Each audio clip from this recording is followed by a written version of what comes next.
What is going on, guys? Coach O here at the Lion's Den located in Colmar, PA.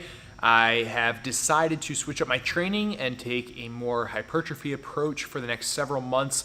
Goal is to get to the lowest body fat percentage that I've ever been to, and then I'm going to actually put on size steadily. But wanted to do this transformation kind of during this odd quarantine period, get my nutrition down and my training as well. So I've been working with Mike Israetel and RP Strength. They're helping me out with my programming, my nutrition, my training, as well as Dave Smith, who's a friend of mine, competitive bodybuilder. And with them, I have a solid team to get me to where I want to be. So today I'm going to take you through my back and trap training, so primarily just a back day, and kind of give you guys some pointers, some tips and thoughts as I go through this workout. So enjoy it and hopefully give it a shot and a try. I put my entire workout split on my Instagram, so if you're not following me, check it out, Zat Strength on Instagram, and it gives you the layout for the entire week, and I'll be going through each of those workouts on video, diving deeper into them. So let's go.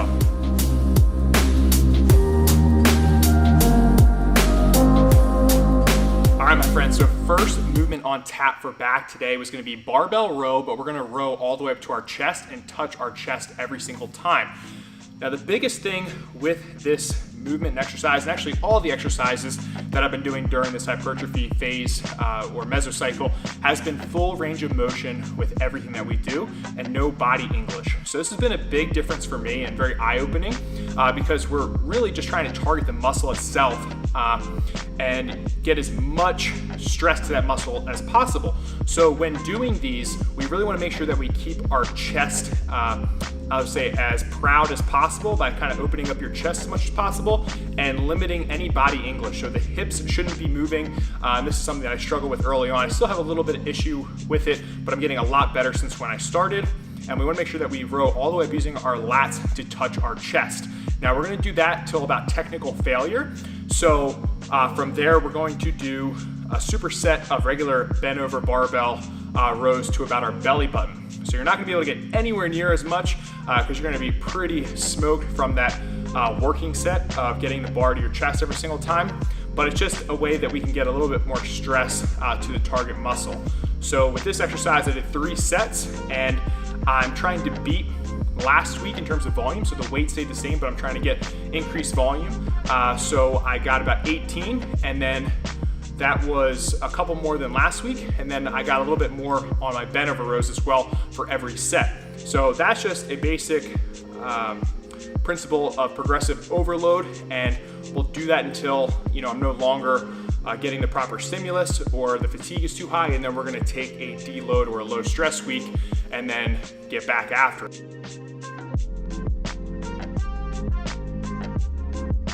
All right, next exercise on tap is gonna be the lat pull down. By far, one of my favorite back exercises, personally, just because it feels good, I like it, and I've noticed I get good growth in my back and lats from this exercise. Now, for this, I was doing 3 working sets, and I was trying to be anywhere from that 10 to 15 rep range, trying to either match or beat last week's reps that I got with this exercise. I noticed my back felt a little bit more fatigued today, so I actually did really well in the rows, but on the lat pull down, I basically got the same amount as last week. Not really a big issue because it was still a good training session, but the goal is to progress or meet last week in terms of volume. So a couple of points of performance for this is we want to make sure that we're touching our chest with the bar every single time we pull it down. Now, I struggled with this in the beginning, and the more I did it, the better my range of motion got, and I think you'll find the same when you guys do this. If you can't touch your chest, bigger guys, more muscle, it's just gonna be harder. So we're gonna have to do it more to get that full range of motion and mobility just because of the muscle mass that we have. But if you are struggling, before I couldn't touch my chest, what I would do is just try to get it below my chin. So that was just establishing a good reference point to make sure that I'm getting the same range of motion on every single rep and that the consistency is there. So if you can't touch your chest, try to get it below your chin or wherever you have a point of reference to make sure that every rep is the same. Now, in terms of grip, I want you guys to play with your grip a little bit, see what feels the best. I actually used to do these with a very wide grip, but I noticed that I felt it more in my lats the closer I brought my grip just a little bit, and I just overall felt better about it. So play with your grip, start wide, see how that feels, and then go a little bit closer and see if you feel it in your lats more, your back more, or maybe weaker areas of your back that you haven't used. Try it out and experiment with it. Another thing I really like to incorporate with this as well is straps, just because we're trying to focus on the lats in the back and not be limited by our grip strength. One of the biggest mistakes that I used to make is I would use tons of body English when trying to get the bar down to my chest, using tons of momentum and almost rocking back and forth. Now, one of the newer things that one of the biggest mistakes that I used to make when doing the lat pull down was using tons of momentum, where I'd come up and I'd rock all the way back and pull the bar to my chest every single time. Now, the issue with that is that we're now using other muscles to pull the bar to our chest instead of our lats. So we want to make sure that we can just target the lats solely to get as much growth and stress to them as possible. So keep it as strict as you can without using any momentum or body English. All right, next movement is going to be the barbell shrug. The main muscle we're working here is the traps. And for myself personally, the traps have been a muscle that I've really struggled with in terms of growing and getting bigger for whatever the reason is. I didn't train them when I was young, and they just haven't responded very well to the training that I do. You would think with strongman I'd have these huge, massive traps, but that's just not the case. So for me, it's been a weak point. Now, something that I have noticed that made a big difference in feeling my traps in the shrug has been playing with my grip width. I noticed that the wider that my hands were, the less I felt it in my traps, and the more narrow I got my grip, the more I could feel it in my traps. So play around with your grip like I've mentioned in other exercises, but just bringing my hands almost to exactly where my quads are has made a big difference in feeling it way more in my traps, and I feel like they have been growing a little bit throughout this mesocycle just simply on that. Now, the next thing that's really helped me is getting full range of motion with a shrug. I see most guys, and I did this before working with Dr. Mike, we just start with the barbell right at our hips and we shrug right up.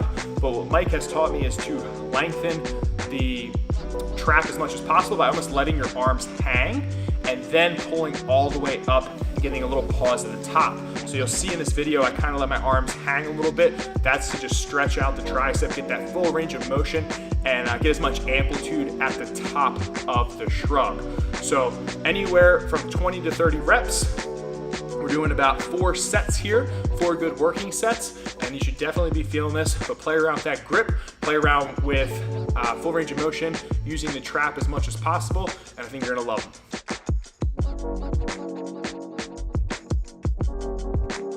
All right, the last exercise is right after we're done the shrugs, we're gonna go to some barbell wrist curls.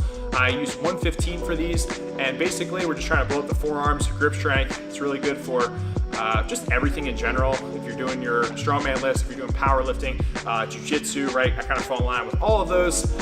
Very big fan of grip strength. So what I like doing for these is using a false grip. So my thumb is gonna be wrapped over top with my fingers and not around the bar.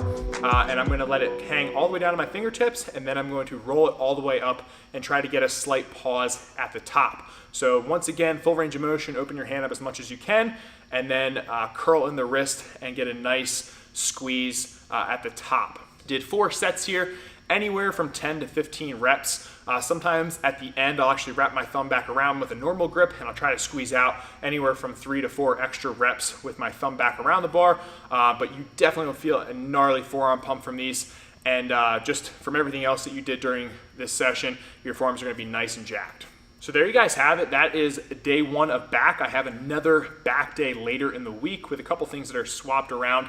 But I'm just excited to go through this journey, right? I haven't done hypertrophy training like this, like a bodybuilder, since I first started lifting, and I had no idea what I was doing. So I'm in good hands. I'm learning from some of the best guys in the industry. We got Coach Mike, we got Charlie, we have Coach Dave, who's a friend of mine, who's a professional bodybuilder and a jiu-jitsu brown belt, almost black belt, who's a monster, and I'm sure you guys will see him on the channel at some point. But these guys know what they're talking about, so I'm just trying to be a sponge and absorb it as much as possible and share that with you guys. So hopefully you're enjoying it. If you did, make sure you guys give the video a thumbs up. comment down below with what you thought of the video, or maybe some exercise that you really love doing for your back. And of course, subscribe to the channel. During these times, your support means everything to me. It keeps me going. It keeps me making these videos. I'm not gonna lie, things have been tough, okay? They've been tough for everybody. But to have you guys tune into these videos, you know, maybe have some extra time to watch them, really motivates me to get in here and produce good, high quality content for you guys. And I'm gonna be putting out this entire program for you guys to try. I'm gonna have Dr. Mike on here, and we're gonna run through a lot of principles and tips on how you can apply it to you guys. So it's gonna be a really good series. I'm excited about it, and hopefully you guys are too. So stay a lean, mean strength machine, stay safe, stay healthy, and of course, stay strong. Peace.